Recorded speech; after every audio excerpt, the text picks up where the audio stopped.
अपने भारत में नवरात्रि के समय अनेकों घरों में 9 कन्याओं को पूजने की रस्म देखी होगी, जहां उन 9 कन्याओं को अक्सर देवी माँ पार्वती का रूप मानकर उन्हें पूजा जाता है। इन कन्याओं को अक्सर कुमारी से संबोधित किया जाता है, जिसका अर्थ है देवी, यानी कि कुमारी अक्सर उन स्त्रियों को माना जाता है जिन्हें पुराणों के अनुसार देवी माँ पार्वती का रूप माना गया है। परंतु यह तो बात हो गई उन 9 कन्याओं को साल में एक बार पूजने की बात। परंतु आप क्या कहेंगे यदि उनमें से किसी एक स्त्री को आजीवन एक कुमारी बनकर अपना जीवन व्यतीत करना पड़े? जी हाँ, ऐसी ही एक प्रथा सालों से चली आ रही है एक ऐसे देश में जहाँ घरों से ज्यादा मंदिर है, जहाँ 123 भाषाएं बोली जाती है और तो और यहाँ गौतम बुद्ध का भी जन्म हुआ था। जी हाँ, हम बात कर रहे हैं नेपाल की। नेपाल जो अपने में ही एक बहुत ही सुंदर देश है, जहाँ के लोग, खान पान, रहन सहन, अनुशासन बहुत हद तक हमारे भारत जैसे ही हैं। परंतु नेपाल में बहुत सालों से एक ऐसी प्रथा चली आ रही है जो मानो बाकी देशों से बहुत ही ज्यादा अलग है, कुमारी पूजने की प्रथा। इस प्रथा में किसी एक कन्या को अपने मासिक धर्म शुरू होने के पहले तक एक कुमारी यानी कि देवी माँ का दर्जा दिया जाता है। नेपाल में चुनी हुई कुमारी को देवी तलेजू, जो कि नेपाल की शाही देवी मानी जाती है, उनका जीता जागता अवतार माना जाता है। ऐसे तो हर देश में देवी देवताओं की मूर्तियों की पूजा की जाती है, परंतु नेपाल शायद इकलौता ऐसा देश है जहाँ पर किसी जीती जागती कन्या को देवी दुर्गा के रूप में पूजा जाता है। नेपाल में इन कुमारियों को अक्सर 3 से 5 साल की आयु में ही चुन लिया जाता है। कुमारी का चुनाव कैसे किया जाता है, ये जानने से पहले हमें यह जानना आवश्यक है कि इस प्रथा की शुरुआत कैसे हुई। इसके पीछे कई सारी कहानियां प्रचलित है, जिनमें से एक कहानी यह कहती है कि एक बार की बात है जब राजा जयप्रकाश मल्ला को देवी तलेजू के दर्शन प्राप्त थे। राजा जयप्रकाश मल्ला और देवी तलेजू हर रात राजा के महल में त्रिपासा का खेल खेला करते थे। परंतु एक दिन खेल के दौरान राजा की नजर अचानक से देवी तलेजू के मुख की तरफ गई, जिस पर असीम सुंदरता व किशोरावस्था की झलक थी। उनकी सुंदरता देखकर जब राजा जयप्रकाश मल्ला देवी तलेजू की तरफ मोहित होकर उन्हें गले लगाने चले ही थे कि तभी देवी तलेजू वहां से गायब हो गई। कुछ क्षण बाद जब महाराज जयप्रकाश मल्ला को अपनी गलती का एहसास हुआ तो उन्हें देवी की एक गूंजती हुई ध्वनि सुनाई थी, जिसमें वे उन्हें चेता रही थी कि अब से राजा उन्हें अपने असल रूप में कभी भी नहीं देख पाएंगे। ऐसा इसीलिए क्योंकि उन्होंने देवी को रंझाने की कोशिश में एक बहुत ही बड़ा अपराध किया था, जिसकी सजा मौत की प्राप्ति थी। परंतु यदि राजा अपने पापों का प्रायश्चित करना चाहते थे तो देवी तलेजू ने उनके सामने एक शर्त रखी कि उन्हें नेपाल में देवी तलेजू के लिए एक मंदिर बनवाना होगा, जहां वे किसी भी एक निवाड़ी प्रजाति के कन्या में वास करेंगी। और तभी से नेपाल में कुमारी पूजन की प्रथा आज तक चली आ रही है, यानी कि जो भी कन्या नेपाल में कुमारी बनती है उसे देवी तलेजू का अवतार माना जाता है। नेपाल में कुमारियों का हर शहर में अत्यंत ही ज्यादा महत्व होता है, परंतु नेपाल में सबसे ज्यादा महत्व शाही कुमारी को दिया जाता है, जो कि काठमांडू में निवास करती है। जहां बाकी कुमारियों को अपने घर में अपने परिवार वालों के साथ रहने की इजाजत दी जाती है, वहीं शाही कुमारी को अपने घर परिवार से दूर काठमांडू के कुमारी गृह में रखा जाता है। नेपाल की सबसे पहली शाही कुमारी का चुनाव साल 2001 में किया गया था। प्रीति शक्य, जो कि उस समय केवल 3 साल की थी। उस बालावस्था में प्रीति को शाही कुमारी का दर्जा दिया गया था, जिसे उसने लगातार 8 साल तक निभाया। किसी भी बच्ची का एक साधारण कन्या से कुमारी बनने तक का सफर देखने व सुनने में काफी आसान लगता है, परंतु यकीन मानिए यह सफर उस बच्ची के लिए बहुत ही ज्यादा मुश्किल होता है। यह सोचने वाली बात है कि पहले तो एक कन्या को एक ऐसी उम्र में कुमारी बनने के लिए चुन लिया जाता है जब उसे इस दुनिया की ठीक से समझ भी नहीं होती। उसे यह भी नहीं पता होता कि क्या सही है और क्या गलत है।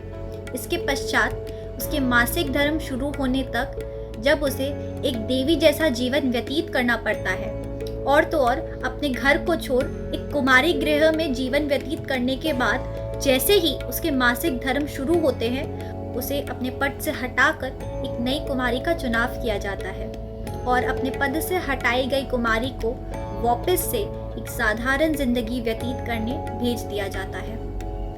आप में से बहुत लोग यह सोच रहे होंगे कि मासिक धर्म के शुरू होने पर क्यों लड़कियों को अपने पद से हटा दिया जाता है।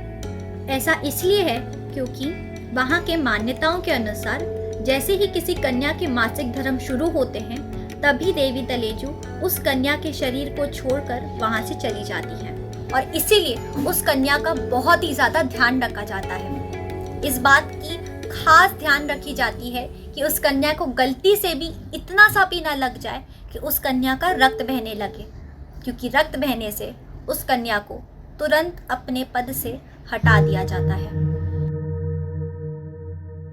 इस प्रथा के लिए एक कुमारी का चुनाव 5 ऊंचे पद के पंडितों द्वारा किया जाता है, जिनकी सबसे पहली शर्त यह होती है कि उस कन्या को एक बौद्ध कन्या होना होगा, वो भी निवाड़ी प्रजाति से। जितनी भी लड़कियां इस प्रथा में शामिल होती है, उन्हें बहुत ही ज्यादा परखा जाता है। सबसे पहले तो चुनी हुई कुमारी का चरित्र बहुत ही निर्मल व कोमल होना चाहिए।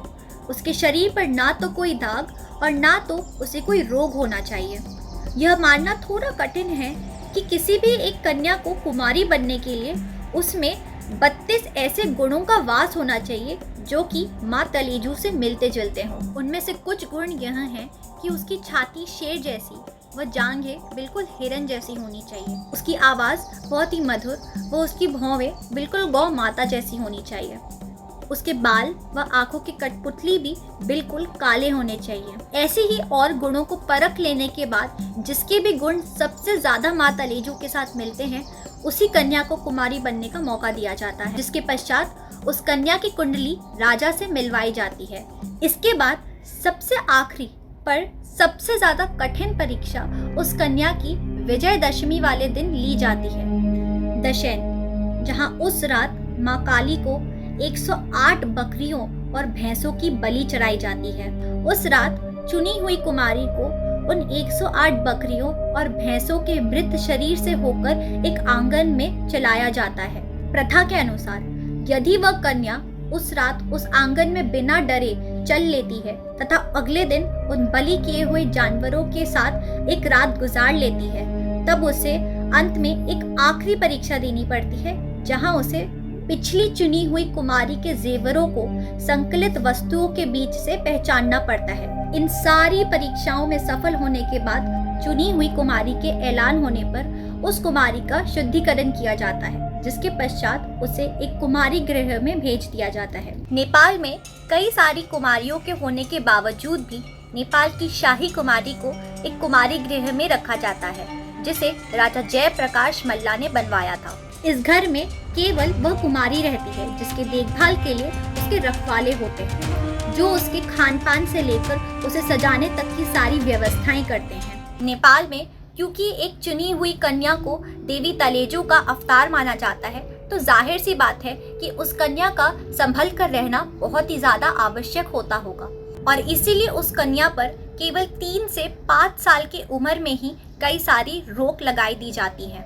कुमारी बनने के पश्चात वह कन्या अपने रखवालों व परिवार वालों को छोड़ किसी और से भी वार्तालाप नहीं कर सकती। उसे अपने दोस्तों से मिलने व खेलने कूदने तक की इजाज़त नहीं दी जाती। नेपाल में एक कुमारी को हमेशा देवी जैसे लाल कपड़े ही पहनने पड़ते हैं। उसे जूते तक पहनने की इजाज़त नहीं होती, परंतु यदि उसे अपने पैर फिर भी ढकने हो तो उसे लाल मोजे पहनाए जाते हैं। इस उम्र में जहाँ सभी बच्चे खेलते हैं, कूदते हैं, इधर उधर भागदौड़ करते हैं, शरारतें करते हैं, वहीं दूसरी ओर एक कुमारी को नीचे जमीन पर पैर तक रखने की इजाजत नहीं दी जाती।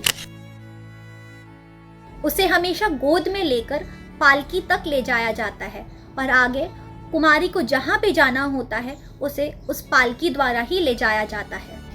नेपाल में कुमारियों को लेकर एक और मान्यता प्रचलित है, उनके हाव भाव को लेकर।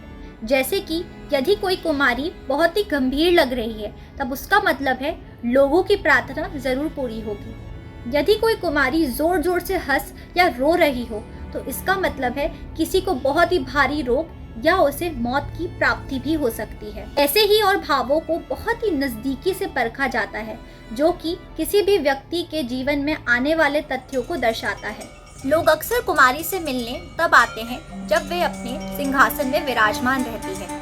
इस दौरान उस कुमारी को लगातार 6 से 8 घंटों तक लोगों को शांत रहकर आशीर्वाद देना पड़ता है। इस पूरी प्रथा को कायम रखने के लिए कुमारी अपनी जिंदगी की सबसे हंसी पल बालावस्था को अर्पित कर एक देवी जैसा जिंदगी व्यतीत करती है, जिसके पश्चात जैसे ही उसके मासिक धर्म शुरू होते हैं उसे दोबारा से एक साधारण जिंदगी जीने भेज दिया जाता है, जो कि उस वक्त उस कन्या के लिए अवश्य बहुत ही ज्यादा मुश्किल होती होगी।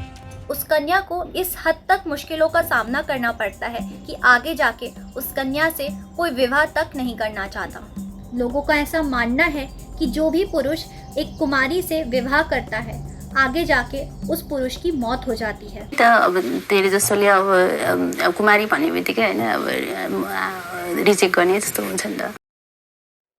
इन्हीं सब कारणों के वजह से बहुत से लोगों ने इस प्रथा के खिलाफ अपनी आवाज उठाई, जिसकी वजह से इस प्रथा में बहुत सी व्यवस्थाएं की गई, जैसे कि अब एक कुमारी को पढ़ने लिखने का मौका दिया जाता है, उसे स्कूल भेजा जाता है और तो और कुछ हद तक उसे अपने दोस्तों के साथ खेलने की भी इजाज़त दी जाती है।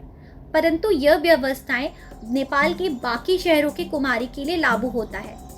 शाही कुमारी को पढ़ने लिखने की इजाज़त केवल कुमारी गृह में ही है। उसे साल में बस कुछ ही बार बाहर आने या जाने का मौका दिया जाता है, वो भी किसी त्योहार या आमंत्रण के दौरान, ताकि लोग उसका आशीर्वाद प्राप्त कर सके।